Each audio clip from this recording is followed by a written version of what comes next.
welcome back to T's Back Deck Bistro. Today I am going to be doing some ribs. So first thing we need to do is pat our meat dry.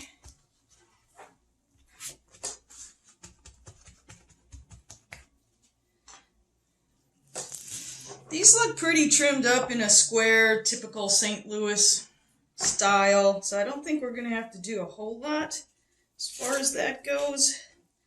But I do want to get this little flap of meat here, so I'm going to find this last bone, trim that off. This does not go to waste. It's very good for grinding up into sausage.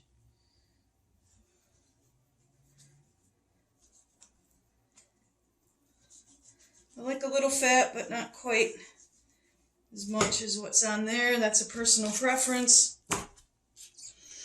We need to take this flap off here, because what that's going to do, if you leave that on, when you cook it, you're going to have this flap in here, and it's going to be uneven. You're not going to get an even cook, so let's take that off.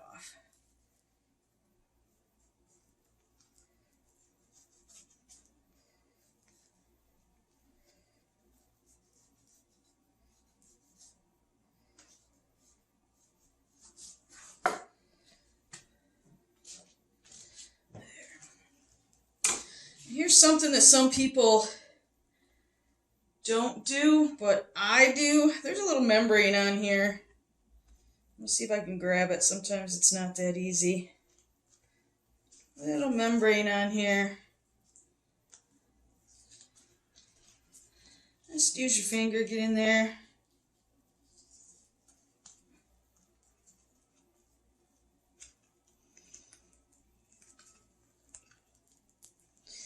I just think it makes for a better mouthfeel when you're eating it, once you're done cooking. You can use that paper towel, grab onto it, because it can be a little slickery. And just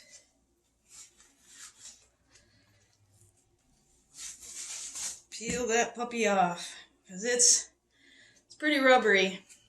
I don't like it. Personal preference, I don't like it. Something you should know about this membrane, it is not the full piece of material that's on the back of these ribs. There's like 2 layers. You just need to get that really thin top layer. If you're down to the bone and you can see the bone plain as day, you went too far. It takes a little practice. Sometimes you nail it, sometimes you don't. You know, it is what it is, but just wanted to mention not to take the entire back of the rib off. There. Somebody trimmed these up pretty all right. So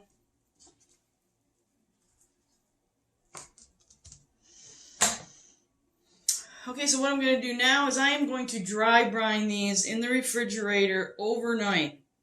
And what that's going to do, that salt, that kosher salt, is going to all get in here and just take out any of the extra moisture. It's going to condense some flavors of the meat. It's going to be wonderful.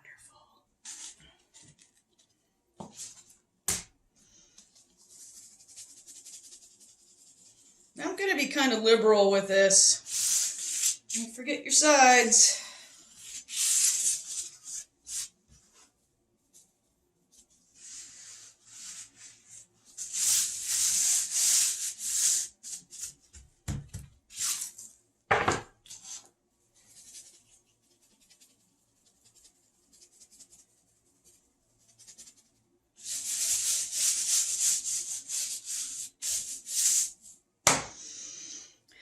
And that's it for prep. It's not that hard, as long as you're not doing like 1,000 of them.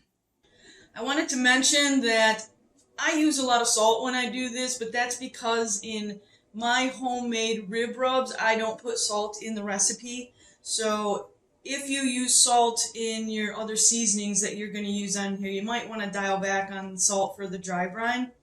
But just to explain, that's why I go a little heavy with it. I got 2 racks I'm going to do today, so I'm going to finish up the other one. This is my second rack. There's a little more to trim off on here, so I'm going to cut up along here along this edge, square it off a little. There's a lot more fat and flap going on here, so I'm going to find that extra bone.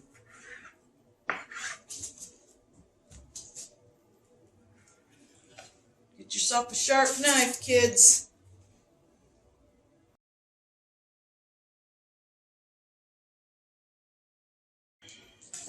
That's better. I'm going to go find this membrane, peel that off, be back with you. This is what I got after they're all salted. You can see that they look kind of wet. That's the salt bringing the moisture up, and it's going to interact with that moisture, and it's going to make its own little brine. Tenderizing the meat, like I said, it's going to make it take your meat to the next level. I have them on some racks because I want the air to circulate through there in the refrigerator. These are going to go in the fridge uncovered. They're going to hang out, they're going to get happy, they're just going to chill, and we'll be back tomorrow. I'll season them up, we'll put them in the oven, and until then, stay tuned. Good morning, welcome back. It's the next morning. These ribs have been dry brined, uncovered, overnight in the refrigerator. I'm going to put some rub on them right now. This is my very own recipe of magic barking dust. 11 different ingredients. A lot of the usual suspects of garlic powder, onion powder, cayenne, chipotle, those sorts of things. So before I do that, I'm going to put some good old yellow mustard on here so I can give the rib rub something to stick to. Some people use oil, different ingredients. I like good old mustard. It's also a really good idea to have one wet hand, one dry hand, so if you have to grab your mustard and stuff later, you're not a mess. So.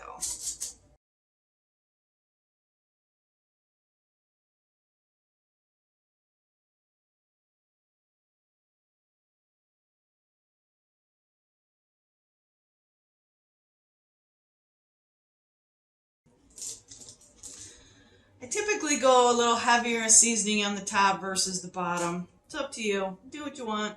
You be you.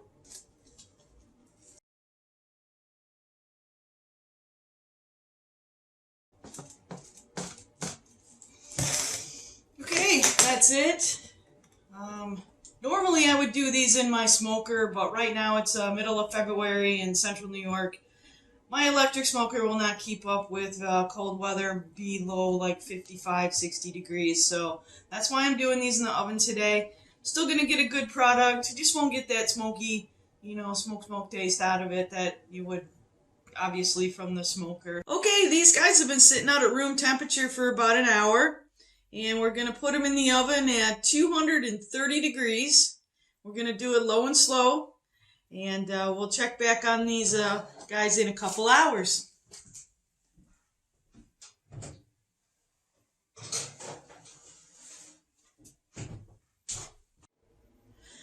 Ribs have been in the oven for 2 hours, so I'm going to pull them out, check them out, see what the status is on them. Because I don't want them to get too dark because I don't have any liquid on there right now, so I'm going to pull them out. So what I'm going to do while I got those sitting out there right now is just butter. I took a stick of butter for 30 seconds in the microwave. Some of it's still chunky, but I want it that way. So,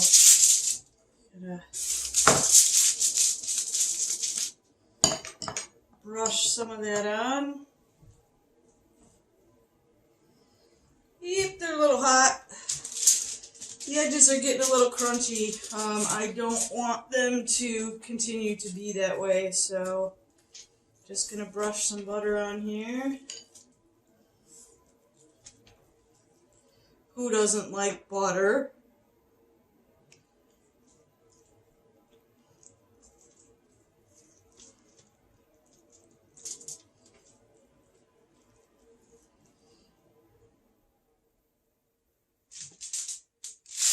Gonna take some of these little chunks that we got in here,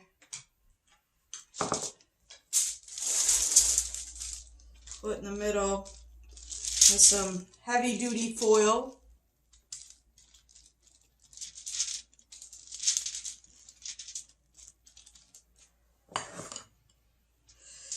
put these face down because I want them to sit in this butter for the next couple of hours after I wrap them.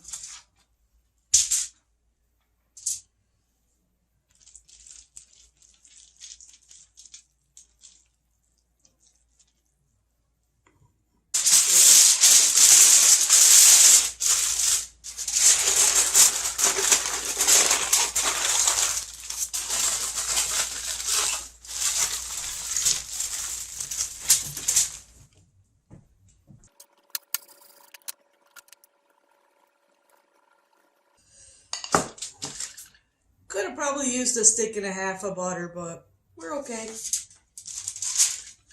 Face down. Get the rest of this out of here. I love these silicone brushes. They're amazing. You need to get yourself some.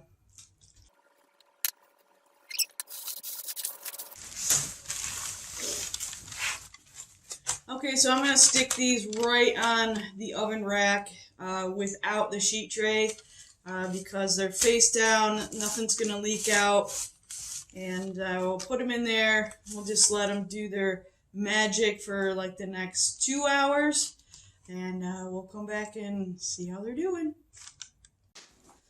Alright, the ribs have been in for a little over 2 hours. I'm going to pull them out of the oven right now. We're going to temp them, because I like to have them around 200 to 205 if you don't have a temperature. Little temp probe like this. You can use the toothpick method. If you poke it in there and it's like butter, you're pretty much done. So let's take them out.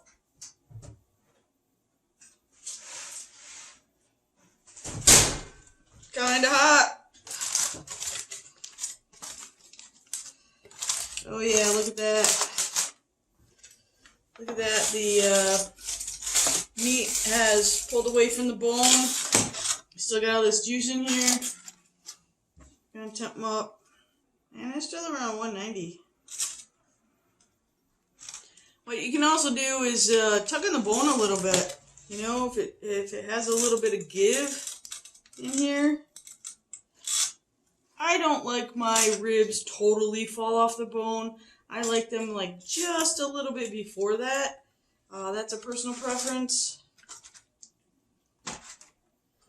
But yeah, look at that. Look at that. So what I'm going to do right now is I'm going to put on my homemade barbecue sauce.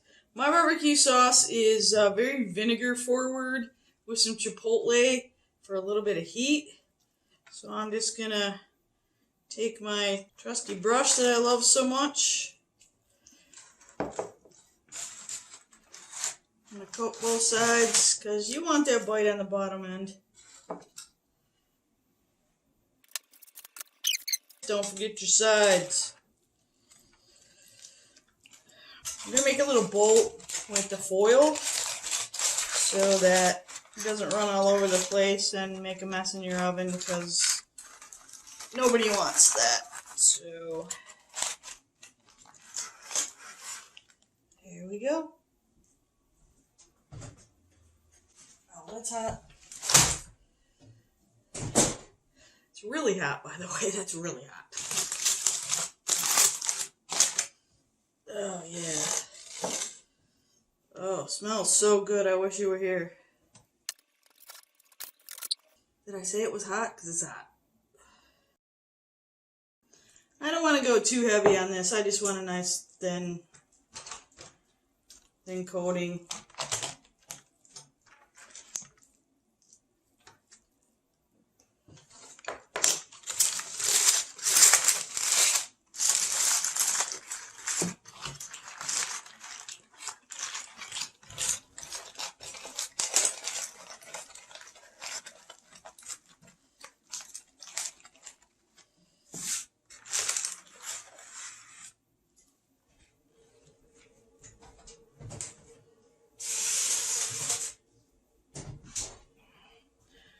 So we're going to come back in about 15-20 minutes. I'll check the oven, see how that barbecue sauce is setting up, and then we'll go from there.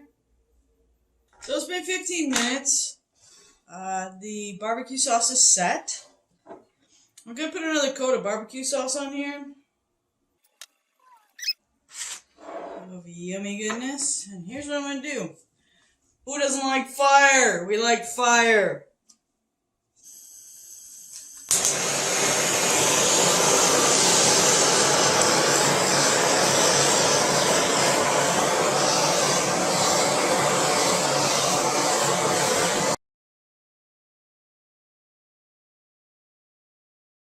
I don't know if you can see all the bubbles on here, but that's all the sugar getting bruleed on here. And man, it smells good. Darn, it smells good here. So let's check it out.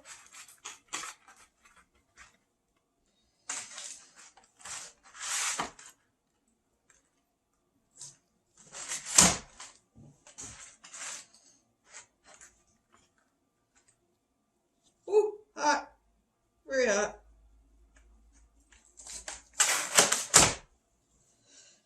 Very hot.